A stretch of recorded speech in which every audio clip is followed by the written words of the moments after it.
শামীম হোসেন পাটোয়ারি, তার অনুপ্রেরণা নাকি এবিডি ভিলিয়ার্স। অনেকেই তাকে জন্টি রোডস বলেন, অনেকেই তাকে বাংলার বাজ পাখি বলেন, তবে শামীমের অনুপ্রেরণা দক্ষিণ আফ্রিকার 360 ডিগ্রি খ্যাত এবিডি ভিলিয়ার্স। শামীম বলেন, আমি আমার ব্যাটিং পজিশন নিয়ে ভাবি না, এই পজিশনে আমি খুব আত্মবিশ্বাসী। বলেন, যখনই ব্যাট করতে যাই চেষ্টা করি পজিটিভ থাকতে, কারো না কারো ঝুঁকি নিতে হয়, আমি চাই সেই দায়িত্বটা আমি নেই। এবিডি ভিলিয়ার্সের ব্যাটিং আমার খুবই ভালো লাগে, তার মতোই ইতিবাচক থাকার চেষ্টা করি। তৃতীয় শেষ ম্যাচে সিরিজ জয়ের লড়াইয়ে 16 জুলাই কলম্বোতে নামবে টাইগাররা।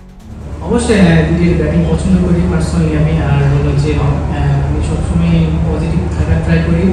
আর এই গেমটা টি20 গেমটাই হলো পজিটিভনেস যত থাকবো আমি মনে করি তত ভালো। আমি যখনই ব্যাটিংয়ে যাই আমি সবসময় আমার প্ল্যান থেকে পজিটিভ থাকি আমি, কারণ রিস্ক নিতেই হবে যে কারো, সো ওটা আমি নিজে থেকে দায়িত্ব নিয়ে আমি রিস্কটা নিই। অবশ্যই যেহেতু কারণ আমরা ওটাই সিরিজটা হেরে গেছি, সো এখন আমরা 1-1 জিতে আছি, সো এখন আমার সিরিজটা জেতার চান্স আছে আমাদের। সো আশা করি যদি ভালো করতে পারি অবশ্যই সিরিজটা জিততে পারবো।